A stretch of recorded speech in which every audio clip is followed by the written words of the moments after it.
Olá pessoal, tudo bem? Então, na nossa primeira aula de princípios de ótica e relatividade, a gente vai falar sobre natureza e propagação da luz, certo? É o nosso primeiro capítulo. Lembrando que eu utilizo como livro-texto o livro Fundamentos de Física, do Halliday, mais especificamente a 10ª edição, certo? Não que na 7ª, 8ª e 9ª edições os conteúdos sejam diferentes, é a mesma coisa. E é o volume 4, que trata de ótica e física moderna. Bom, a nossa disciplina ela inicia tratando da luz. Mas para estudar a luz, quando se estuda a ótica, o objeto de estudo da ótica é a luz, seu comportamento da luz, a gente precisa primeiro saber o que é a luz, certo? E a luz ela é uma onda. Bom, o que são ondas? Ondas são fenômenos físicos que transportam energia e quantidade de movimento sem transportar matéria. Bom, quando eu tenho, por exemplo, uma corda esticada e faço um pulso nessa corda, esse pulso se propaga até o outro lado. A energia que eu forneci para a corda, ela vai até o outro lado. Só que a corda não vai até lá, a corda continua na minha mão. Isso é uma onda. A luz é uma onda também, a mesma coisa. Ela propaga informação, mas ela não propaga matéria. Quando a gente classifica as ondas quanto à natureza da propagação delas, essa classificação pode ser feita de dois tipos, né? As ondas podem ser de dois tipos. Basicamente, elas podem ser mecânicas, e as ondas mecânicas são aquelas que oscilam na matéria, elas precisam de matéria para se propagar. Por exemplo, o som, certo? Se não tivesse som, vocês não poderiam ouvir. Se não tivesse som, perdão. Se não houvesse matéria, se não tivesse ar em torno de nós, vocês não teriam como me ouvir. E um outro exemplo é a onda, uma corda também, claro, é uma onda mecânica. Se não tiver a corda, não tem onda. E também a onda na água, certo? Se não tiver água, não tem como ter onda na água. São ondas mecânicas, ondas que precisam de um meio para se propagar. Agora, as ondas eletromagnéticas são aquelas que se propagam nos campos elétricos e campos magnéticos. Portanto, elas não precisam de um meio material para se propagar, certo? A luz é uma onda eletromagnética, então ela é um fenômeno que ocorre através da oscilação dos campos elétricos e campos magnéticos, certo? A oscilação senoidal de um campo elétrico e a oscilação senoidal de um campo magnético. Bom, para determinar a velocidade de uma onda eletromagnética, a gente calcula 1 sobre a raiz da permeabilidade magnética vezes a permissividade elétrica. Percebam que esses valores eles dependem do meio. Portanto, a velocidade de uma onda depende do meio onde essa onda está inserida. Para o caso do vácuo, então se eu colocar aqui esses valores, essas constantes para o vácuo, a velocidade da luz no vácuo, que é uma constante, vai ser aproximadamente de 3 vezes 10 na 8 metros por segundo, certo? Então a velocidade da luz no vácuo é uma constante que vale 3 vezes 10 na 8 metros por segundo. Bom, para classificar as ondas eletromagnéticas, a gente utiliza como parâmetro a frequência. Basicamente, a frequência é o número de oscilações que essa onda dá a cada instante de tempo. Por exemplo, se a frequência é baixa, ela oscila pouco. Se a frequência é alta, ela oscila muito, certo? Muitas vezes a cada segundo. Né? Frequência baixa, frequência alta. Seria uma coisa desse tipo.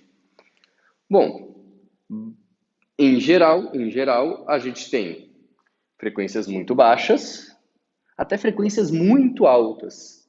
E o nosso objeto de estudo aqui da disciplina é uma pequena faixa de frequência, a qual a gente denomina luz visível, que é o que os nossos olhos conseguem enxergar, as cores do arco-íris, certo?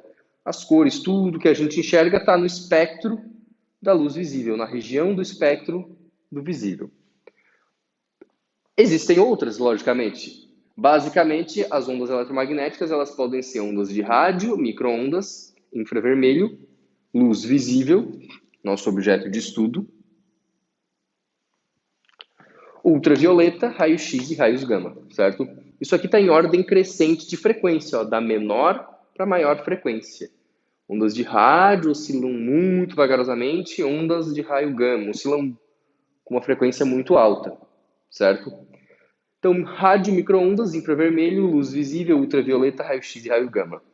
Costumo falar para o pessoal que é o Raman Lux Gama, né? Rádio, microondas, infravermelho, luz visível, ultravioleta, raio-x e raio gama. Aqui dentro da luz visível, a gente tem as cores, certo? Percebam que quando se olha para um arco-íris, nós conseguimos distinguir 7 cores, porque é o que os nossos olhos detectam. Todavia, acima do vermelho do arco-íris existe o infravermelho. Abaixo do violeta existe o ultravioleta, certo? Infravermelho, que vem antes do vermelho, ultravioleta, vem depois do violeta.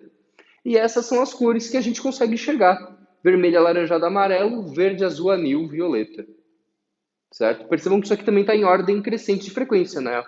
Da menor para maior frequência. É o VAA, VAAV, as cores do arco-íris, né? Vermelho, alaranjado, amarelo, verde, azul, anil, violeta. Certo? Bom, então o nosso objetivo aqui é estudar a luz. A luz é uma onda eletromagnética. O que a gente consegue enxergar é uma pequena fração de todas as possibilidades de ondas eletromagnéticas que existem.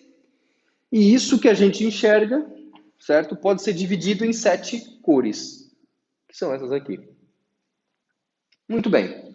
Vamos tratar agora, então, dos fenômenos ópticos. Basicamente, esses são os fenômenos que ocorrem quando a luz passa de um meio para o outro, certo? Então, podem ocorrer 3 coisas com a luz. A primeira, ela pode ser absorvida pelo meio. Então, aqui a gente tem alguns raios de luz, um feixe de raios de luz, que incidiu na superfície de separação entre 2 meios, e ela foi absorvida por esse meio, certo? Essa energia da luz pode ter virado calor, por exemplo. Energia térmica, na verdade. A luz também pode sofrer a reflexão. A reflexão ocorre quando ela incide nessa superfície, bate e volta, né? Então a luz veio aqui, ó, incidiu, só que ela não passou para o outro lado, ela bateu e voltou. Ela foi refletida, portanto.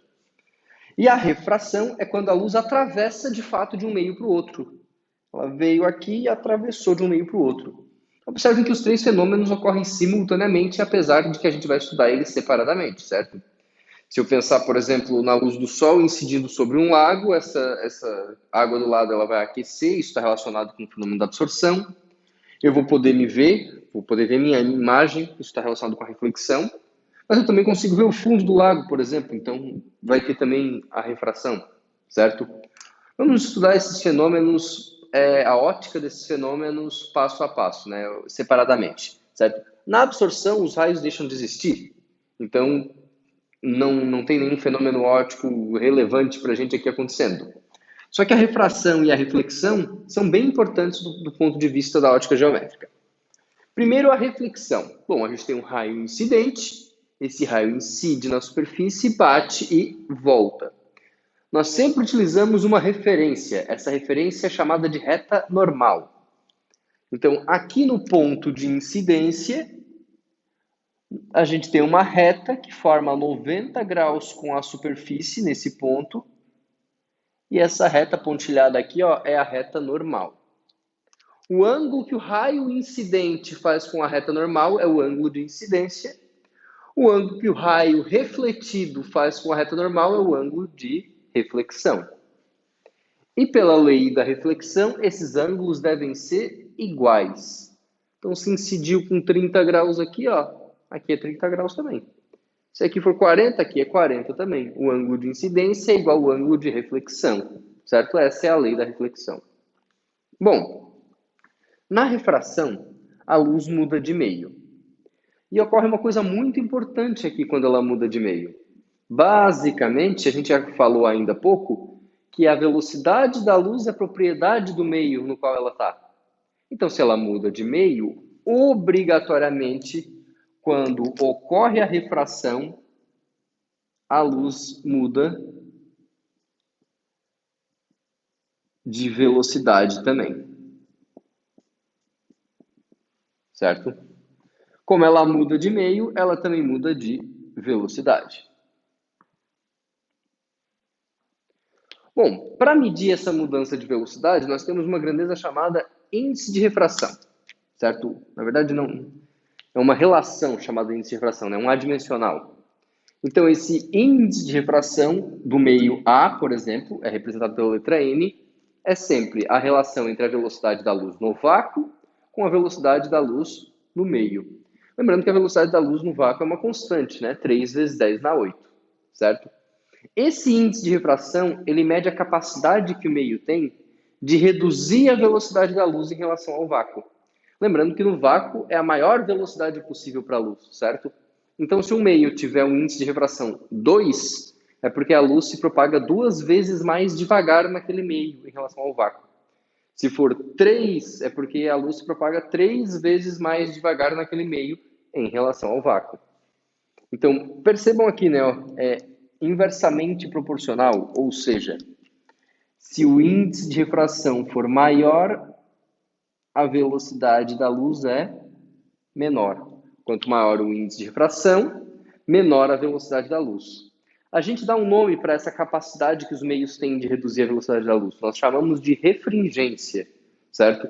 Então, um meio que tem um índice de refração maior, a luz se propaga mais devagar nele, a gente diz que ele é mais refringente. Então, isso aqui é a refringência. Refringência do meio. Então, o meio refringente diminui mais a propagação da luz. Bom, quando a luz muda de meio, ela muda de velocidade e, além disso, ela pode sofrer um desvio quando for uma incidência oblíqua, como nesse caso. Esse desvio, então, ele está relacionado com as leis da refração, certo? Todo mundo pode fazer isso, pega um lápis, né, coloca num copo com água, assim, por exemplo. Se colocar ele assim, vocês vão ver que ele parece estar quebrado, né? O lápis, ele tem, tu consegue ver esse desvio. Esse desvio também é a causa de alguns fenômenos ópticos, por exemplo, quando tu olha para um fundo de uma piscina, tu sempre olha e vai dar pé. E nem dá, né? Porque, na verdade, quando a gente olha, sempre parece ser mais raso do que realmente é, certo? Se tu olhar uma piscina que o fundo for 2 metros, daí tu olha assim, ela vai parecer ter 1,5 metro, né? Então, isso de fato ocorre por causa das leis da refração, certo? Basicamente, a lei da refração, que é a lei de Snell-Descartes, ou a lei de Snell, ela relaciona justamente o índice de refração com esses ângulos de incidência e refração. Bem importante, sempre que eu falar desse ângulo de incidência e refração aqui, ó, é em relação à reta normal, que é a nossa referência. Então, se tu pegar esse ângulo aqui, ó, tu tá errando. É sempre em relação à reta normal, não em relação à superfície. Então, N1 seno de incidência, né? Meio 1, meio 2, N2 seno de refração, certo? Índice de refração, seno do ângulo de incidência, índice de refração do seno no meio, seno do ângulo de refração. Percebam o seguinte, isso quer dizer que se o índice de refração for maior, o ângulo, vou colocar aqui θ, é menor, né? Porque o seno do ângulo tem uma proporção com o ângulo. Se o ângulo é maior, o seno dele também é maior, certo? Estamos falando aqui de 0 a 90, né? No primeiro quadrante. Então, se o índice de refração for maior, né, inversamente proporcional, se o índice de refração for maior, o seno do ângulo é menor, quer dizer que o ângulo é menor. Portanto, quando a luz vai do meio menos refringente para o mais refringente, ou seja, ela vai do índice de refração menor para o maior, né? O N1 é menor que o N2, é isso que eu estou querendo dizer para vocês, ó. Ela está indo do índice de refração menor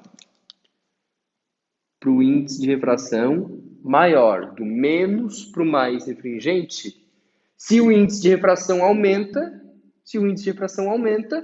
o ângulo diminui. A gente diz que o raio de luz ele se aproxima da normal.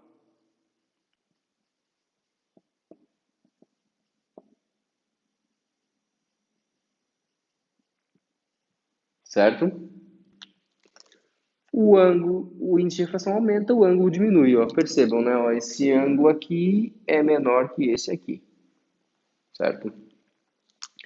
Bom, se o raio de luz for do meio mais refringente para o meio menos refringente, isso quer dizer que ele está no meio, eu botei 1, 2, vou botar 1, 2 aqui também, né? Ele está no meio mais refringente e passa para o menos refringente. O índice de refração do primeiro meio é maior, certo? Esse índice de refração é maior, esse é menor. Não quer dizer que é positivo e negativo, né? Quando eu falo mais e menos aqui, ó, é maior índice de refração, menor índice de refração, certo? Se foi do meio mais para o meio menos, o índice de difração diminuiu, o ângulo em relação ao normal tem que aumentar. Olha se esse ângulo aqui, ó, não é maior que esse. Ou seja, o raio se afasta da reta normal. Beleza? Isso aqui tem uma aplicação muito importante. Ok, ainda dentro de refração, então, a gente tem um fenômeno muito legal. Esse fenômeno é o da reflexão total. Bom, primeiro, ele acontece quando a luz se propaga do meio mais refringente para o meio menos refringente. Então, a luz está indo do mais para o menos refringente. O que vai acontecer com a luz quando ela incidir contra aquele dióptro ali? Ela vai se afastar da reta normal. Então, analisem primeiro esse raio de luz aqui, ó, em verde. Ele incidiu aqui e se afastou da normal. Mas se eu aumentar o ângulo de incidência, o ângulo de refração aumenta também. É como se fosse mais ou menos isso, né? Se eu aumento esse, o de lá aumenta também. E se eu aumentar tanto esse ângulo a ponto que o raio fica rasante à superfície? Ele refrata, então, em cima da superfície. Bom, esse ângulo aqui a gente dá o nome de ângulo limite. Por quê? Porque percebam que se eu aumentar mais um pouquinho esse ângulo, pessoal, o raio ele não passa para o outro lado. Ele incide aqui e volta. Então ele não consegue sofrer refração. Ele sofre reflexão total, certo? Isso quer dizer que quando vai do meio mais para o meio menos, se o ângulo for muito grande, for maior que o ângulo limite, não tem como ocorrer refração, só reflexão. Então, novamente, isso ocorre quando o raio vai do mais para o menos, certo? Quando o raio vai do mais para o menos e se o ângulo de incidência for maior que o limite, né? Se o ângulo for maior que o limite, o raio que incidir aqui, ele vai para lá, ele vai sofrer reflexão. Se for maior que L, se for do mais para o menos, reflexão total. Se a gente pegar a lei de Snell, dá para calcular o ângulo limite. É só substituir no ângulo de refração 90 graus, e seno de 90 é 1. Então, o seno do ângulo limite, né, passa o índice de refração para o outro lado, ó, é sempre o índice de refração menor sobre o maior, certo? O seno, para achar esse ângulo limite, é o índice de refração menor sobre o índice de refração maior, ok? A gente tem diversos fenômenos que ocorrem devido a essa reflexão total. Um exemplo clássico são as miragens. Vocês já repararam que num dia bem quente, quando a gente está andando na BR, está dirigindo, a gente olha para o horizonte assim, ó, e tem a impressão que a pista está molhada ou como se tivesse um espelho no meio da BR? Por que acontece isso? Se o dia é um dia muito quente, como o asfalto, pessoal, ele está muito quente, o ar próximo dele está uma temperatura alta, então, portanto, é menos denso. O ar sendo menos denso, ele também é menos refringente, existe uma certa proporção. Então, quando a luz se propaga vindo das camadas maiores para as menores, das mais altas para as mais baixas, ela vai sofrendo refração, indo do mais para o menos. Quando a gente olha para o horizonte, assim, ó, o ângulo da visão não é bem grande, tu não estás olhando com um ângulo bem alto. Então, tu estás vendo um raio que está indo do mais para o menos, e tu está olhando ele com um ângulo maior que o limite. Tu estás vendo um raio que está sofrendo reflexão total. Por isso aquela sensação, aquela impressão que no horizonte, pessoal, a pista está molhada ou a pista tem um espelho nela, certo? Por causa da reflexão total. Uma aplicação interessante e importante essa é a reflexão interna total que ocorre num cabo de fibra ótica. Basicamente, se tu pegar um cabo de fibra ótica, pessoal, e fizer um corte transversal, tu vai ver que ele tem um núcleo e esse núcleo ele é mais refringente. O revestimento em torno é menos refringente. Por que a fibra ótica propaga informação com tanta eficiência, galera, sem perdas, com tanta qualidade? Porque como vai do mais para o menos, com um ângulo adequado aqui, ó, ocorre reflexão interna total, então não há perdas desse raio que se propaga aqui dentro, certo? Então o cabo de fibra ótica é uma aplicação importante aí da reflexão interna total. Beleza. O último fenômeno que a gente vai conversar aqui sobre a natureza e propagação da luz é o fenômeno da polarização. Bom, quando eu falei para vocês que a luz ela faz os campos elétricos e magnéticos oscilarem, essa oscilação é uma oscilação, pessoal, que ela é transversal. Então, se a luz se propaga para cá, ó, ela ocorre nessa direção, formando 90 graus. Só que ela ocorre em todas as direções. Então, os campos elétricos e magnéticos, eles oscilam assim, assim, assim, assim, assim, em todas, em infinitas direções. Então, eu tenho um campo elétrico, por exemplo, oscilando assim, assim, assim, em qualquer direção. Essa é a luz normal, a luz não polarizada, certo? Agora, existem algumas aplicações para a luz polarizada. Basicamente, a gente usa um polarizador, nesse caso é um polarizador vertical. Faria com que aquela luz que está oscilando em todas as direções passasse a oscilar somente na vertical, certo? Em química, por exemplo, a gente tem uma aplicação muito importante com a luz polarizada, que é a detecção de compostos enantiômeros, né? Quando a luz polarizada incide sobre um composto que apresenta isomeria ótica, esse composto pode ser capaz de desviar ela para a esquerda ou para a direita, por exemplo. Ok? Bom, para calcular a intensidade dessa luz, vocês podem estar se perguntando, João, e como que a gente vê a luz polarizada? A gente diferencia olhando para ela? Não. Ok? Não diferencia. Para calcular a intensidade, pessoal, na verdade, essa diminuição que ocorre na intensidade daqui para cá, existem duas regras bem simples. A primeira é a regra da metade. E a gente usa ela quando a luz que incidiu no polarizador, a luz original, a luz incidente, ela era não polarizada, certo? Então a gente usa a regra da metade para a luz não polarizada. Basicamente, o que acontece é o seguinte, a intensidade cai pela metade. Se aqui a intensidade luminosa era 100 watts por metro quadrado, galera, aqui ela vai ser 50, porque ela estava não polarizada e passou a ficar, não coloquei aqui, né?